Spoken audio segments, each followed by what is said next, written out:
Good morning friends. आज हम बात कर रहे हैं, तो हमारा टॉपिक है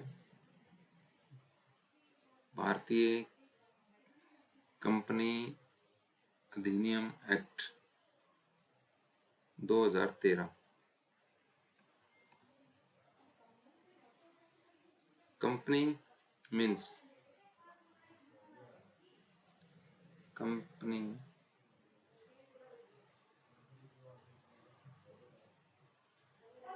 कंपनी का मीनिंग सबसे पहले आता है। कंपनी का मीनिंग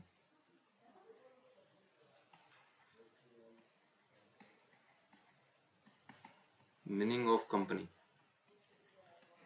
मीनिंग ऑफ कंपनी पुराने समय में जो लोग होते थे वो साथ बैठ के रोटी खाते थे। रोटी को पहले कम कहते थे पेनीस, प्लस में कम। तो हमारा दो वर्डों से मिलकर बना था। कम का मतलब साथ साथ और पेनिस का मतलब रोटी। तो जो लोग साथ बैठ के खाना खाते थे तो उससे बना हुआ वर्ड है हमारा कंपनी, यानी साथ साथ कुछ काम करना, साथ साथ कुछ खाना। तो इसी तरह बिजनेस को जब मिलके करते हैं, साथ साथ करते हैं, तो उसको हम कहते हैं कंपनी। कंपनी आने से पहले हमारे पास दो चीजें अस्तित्व में थी। पहले थी सोल बिजनेस या सोल प्रोप्राइटरशिप,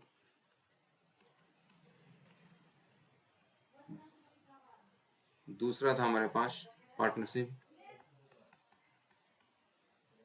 पार्टनरशिप इन दोनों में कुछ कमियां थी। इन दोनों की कमियों को दूर करने के लिए हमारे पास जो नई चीज निकल के आई वो थी कंपनी।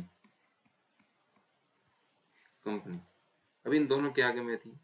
सोल के अंदर सोल प्रोप्राइटरशिप जो थी हमारे पास,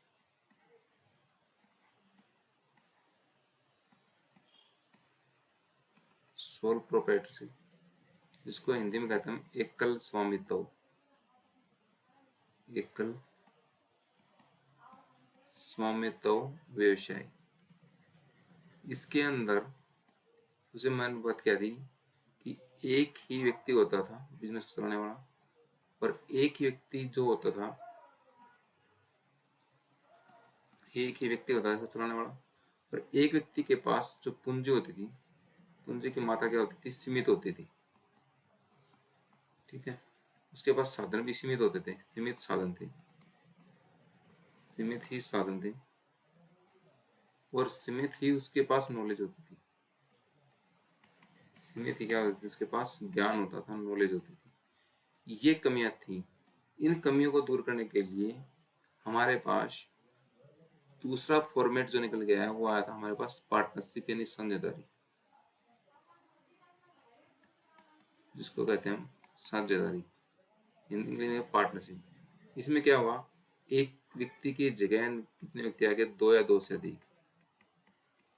दो से अधिक, जहां पे उसके पूंजी के संसाधन सीमित थे, वो एक व्यक्ति में उससे अधिक संसाधन हमारे पास आ गए, अधिक पूंजी हमारे पास आ गई, कैपिटल। संसाधन जो थे बिजनेस को चलाने के वो ज्यादा हो गए। ज्ञान भी एक व्यक्ति बजाय दो व्यक्ति में ज्यादा हो गया।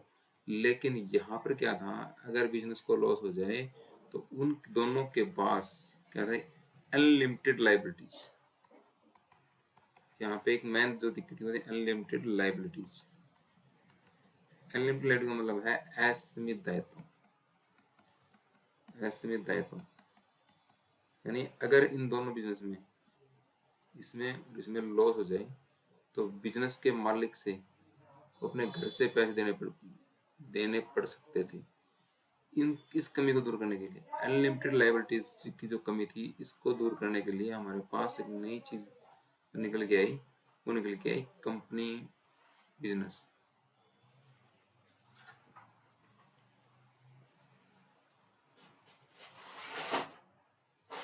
और इस कंपनी बिजनेस को जिस एक्ट के अकॉर्डिंग निर्मित किया गया था उसको कहते हैं कंपनी अधिनियम 2013। बात करते हैं कंपनी होती क्या है।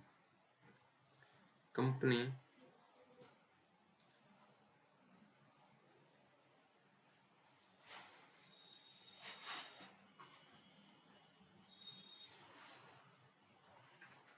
कंपनी एक आर्टिफिशियल, कंपनी एक कृत्रिम व्यक्ति होती है। कृत्रिम का मतलब क्या होता है?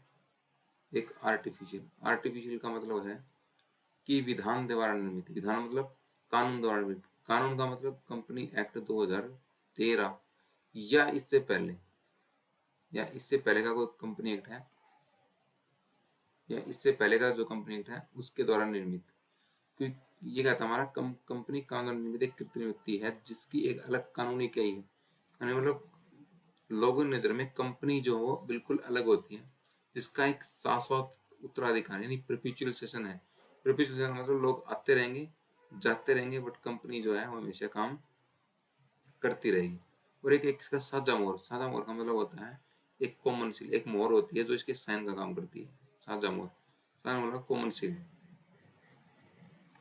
कॉमन सील होती है जो इसके क्या काम करती है, ये साइन का काम करती है। अब क्वेश्चन कहता है कि इसकी परिभाषा क्या है।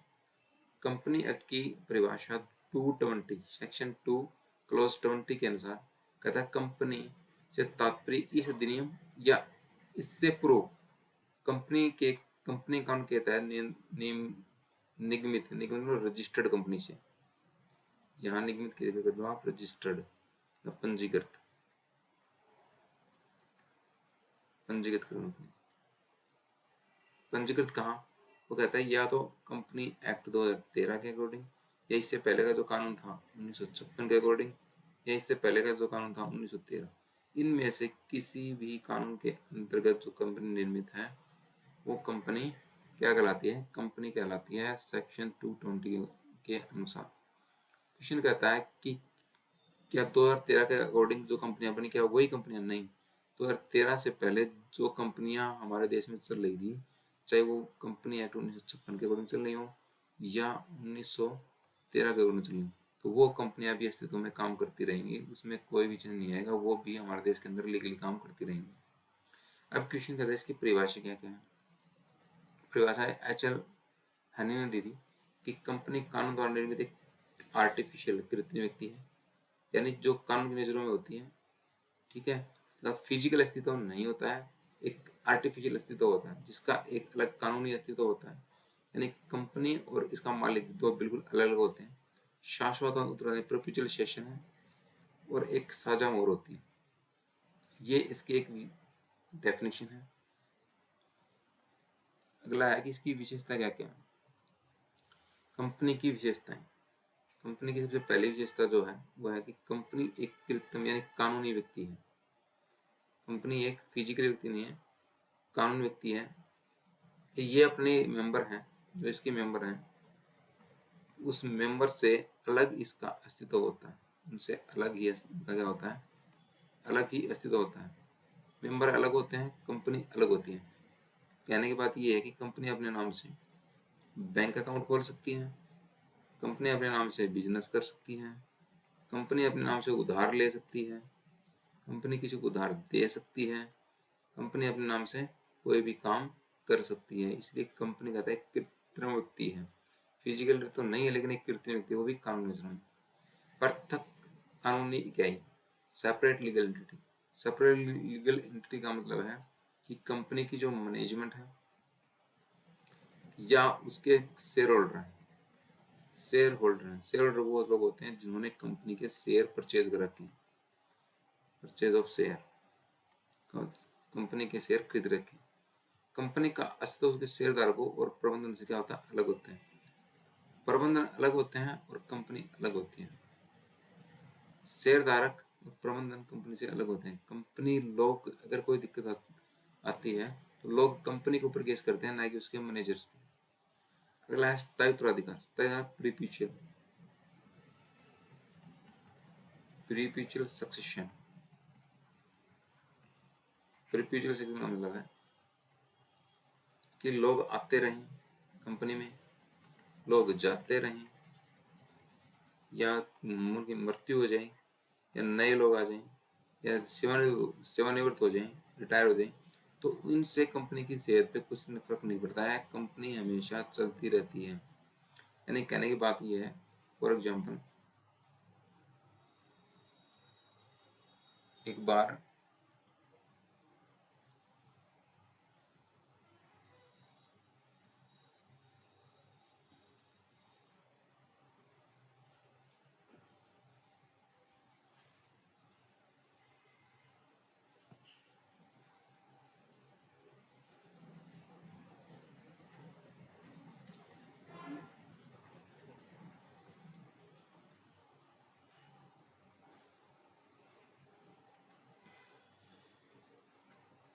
एक बार एक ट्रक जो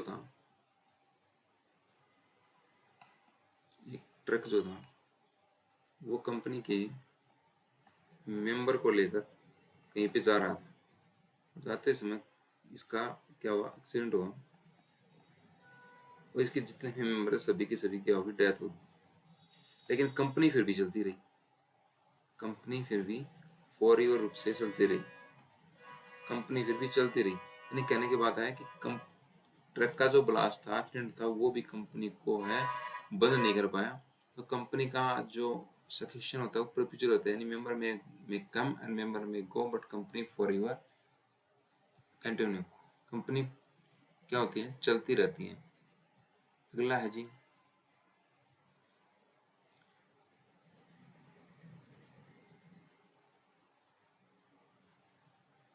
सामान्य मोल।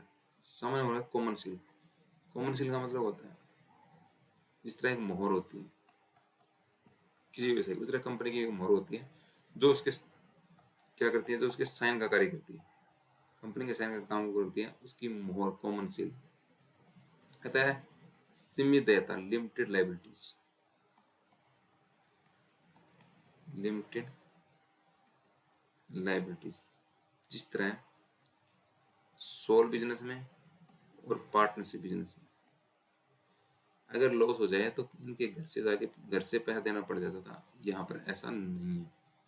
यहाँ पर एक व्यक्ति ने अगर 100 शेयर खरीद रखे हैं, यहाँ पर एक व्यक्ति ने अगर 100 शेयर खरीद रखे हैं, तो 100 शेयर में से अगर 80 शेयर्स के पैसे उसने कंपनी को पेड कर दिए हैं, तो केवल उसे 20 शेयर के पैसे मांगे जा सकते हैं, इससे ज़्यादा नहीं, और मैक्सिमम 100 शेयर से ज़्यादा पैसे नहीं मांगे जा सकते।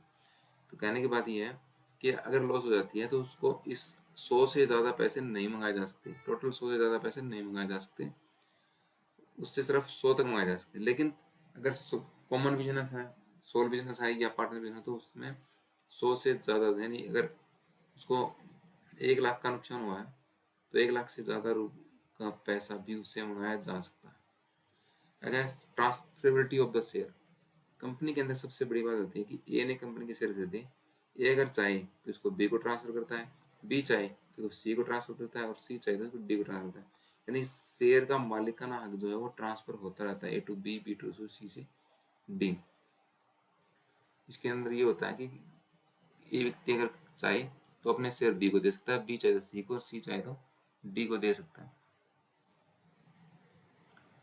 अगली है संविधिपूर्ण कानून के तहत कंपनी का जो रजिस्ट्रेशन होता है, पंजीकरण जो होता है, कैसे होता है, कंपनी का जो रजिस्ट्रेशन होता है, पंजीकरण होता है, वो कानून के थ्रू। कौन से कानून, फिलहाल होता है 2013 के अकॉर्डिंग, उससे पहले होता था 1956 के अकॉर्डिंग, उससे पहले होता था 1913 के अकॉर्डिंग।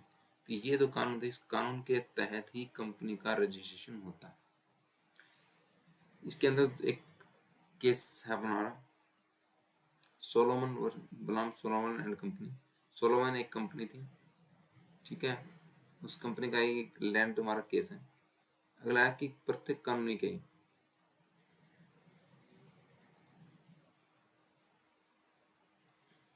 वो जो है वो इसका है, ये जो कानून है इसके इस लैंडमार्क है सेपरेट लीगल एंटिटी। ये कहता है कि सोलोमन एंड कंपनी दोनों एक ही हैं, ठीक है। इन्होंने क्या किया, इन्होंने कंपनी बनाई सोलोमन एंड कंपनी, और इसने अपने परिवार के जो सदस्य थे उन्हीं को एक कंपनी के अंदर क्या बना लिया, मेंबर बना लिया, और उन्होंने कह दिया कि कंपनी तो अलग अलग है, कंपनी अलग है, मेंबर अलग है। लेकिन जब कोर्ट ने देखा तो उन्होंने कहा कि ये दोनों सिर्फ फ्रॉड करने के लिए बनाई गई कंपनी है, सोलोमन के नाम से। एक्चुअलिटी क्या आती है, ये फ्रॉड के लिए ऐसे कंपनी बनाई जाती है, तो उसका सेपरेट लीगल एंटिटी का कॉर्पोरेट वेल उठा के देख लिया जाता है, और उसके अगर मान लिया जाता है कि फ्रॉड करने के लिए कंपनी ना बनाई गई है उनसे।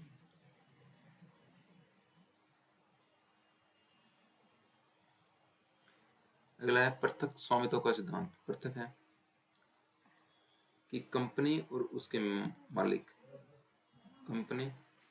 मालिक जो हैं वो अलग अलग होते हैं, इन दोनों में कोई भी डिफरेंस, कंपनी और मालिक जो है दोनों अलग अलग होते हैं। पृथक स्वामित्व का सिद्धांत की विशेषता है कि पृथक स्वामित्व का सिद्धांत ये कहता है कि कंपनी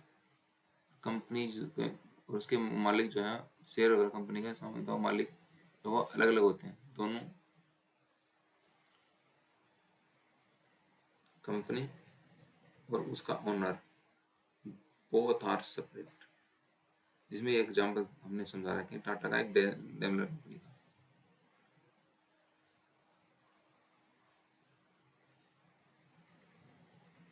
अगले बात करते हैं कानून के प्रासंगिक प्रावधान। कानून के प्रासंगिक प्रावधान है इसके 220 के अंदर जो दे रखी है वो इसकी परिभाषा मिलेंगे आपको। इसके अनुभाग 3 में कंपनी के प्रकार, निजी कंपनी, प्राइवेट कंपनी और सार्वजनिक कंपनी, पब्लिक कंपनी। 7 के अंदर कहता है कि कंपनी का रजिस्ट्रेशन कैसे होगा। रजिस्ट्रेशन के बाद कंपनी की कानूनी स्थिति क्या अलग अलग हम डिस्कस जो करेंगे। अब कंपनी की जो विशेषता रखे हैं जो हमने अभी पढ़ा था वही चीजें हैं यहाँ पे। कंपनी के मुख्य विशेषण कृत्रिम कानून व्यक्ति, जैसे हमने अभी बताया था कृत्रिम कानून व्यक्ति होती है। कंपनी और का जो है कानूनी नजरों में अलग होता है, फिजिकल एग्जिस्टेंस नहीं होती है। एक कृत्रिम व्यक्ति होती है कानून द्वारा निर्मित। प्रमुख इसके में मामले हैं। अगली विशेषता है इसकी प्रथा कानूनी कही वही। अगला है शाश्वत उत्तराधिकार। लोग आते रहते हैं जाते रहते, कंपनी हमेशा चलती रहती है रिवीजन के तौर पे। और इसका अगला जो हमारा है वही लिमिटेड लाइबिलिटीज, जो मैंने बताया कि 100 शेयर थे, 100 से ज़्यादा नहीं मंगा सकते, ठीक है। मैक्सिमम 100 तक। फिर कॉमन से लेकर इसकी मोहर होती है, उस मोहर के तहत ही कंपनी काम करती है, उसके साइन का काम करती है। शेयरों की ट्रांसफरेबिलिटी, हम शेयर को क्या करते हैं ट्रांसफर कर सकते हैं। शेयर को हम क्या करते हैं ट्रांसफर कर सकते हैं। मैंने बताया था कि एक किसको बी को, बी किसको सी को, सी को डी को ट्रांसफर कर सकते हैं इजीली, ओनरशिप उसकी ट्रांसफर होती रहती है कानून के तहत। निर्णय मैंने बताया कि इसका निर्णय जो है 2013 के अकॉर्डिंग या फिर कभी 13 के अकॉर्डिंग होता था, और एक समय 1956 में कंपनी था हमारे पास, उसके अकॉर्डिंग इसका रजिस्ट्रेशन हम करवा सकते थे। अगला वही कंपनी क्या होती है अभी मैंने बताया, केस हम कर चुके हैं। सोलोमन का मैंने अभी केस बताया था आपको। अब साझेदारी फर्म मैंने अभी बताया साझेदारी क्या होती है। पहले एक कल व्यवसाय था हमारा, एक कल व्यवसाय यानी सोल बिजनेस। एकल व्यवसाय के अंदर हम क्या करते थे, एकल व्यवसाय के अंदर हम एक व्यक्ति पैसा लगाने वाला होता था, एक ही मालिक होता था, कुछ एक ही व्यक्ति काम करता था। लेकिन समाज में क्या है, 2 या 2 से अधिक व्यक्ति मिलकर काम करना स्टार्ट कर दिया। और पार्टनरशिप जो होती है वो पार्टनरशिप एक्ट 1932 के अकॉर्डिंग ही काम करती है, इसी के अकॉर्डिंग रही होती है। और मैंने अभी बताया कि देनदारी लाइबिलिटी क्या होती है, असीमित होती है, किसकी, इसकी और एकल दोनों की। इसका कोई कानून ऐसे तो अभी तक नहीं है, एक एजेंसी होती है, ठीक है। ये इसके प्रमुख जो है जजमेंट्स हैं हमारे पास। आज के लिए हम इस जो किया है वो क्या है कंपनी और कंपनी की विशेषताएं। कि कंपनी क्या होती है, बताया कंपनी दो हम द्वारा निर्मित एक कृत्रिम व्यक्ति होती है और इसकी विशेषताएं। आज के लिए इतना ही।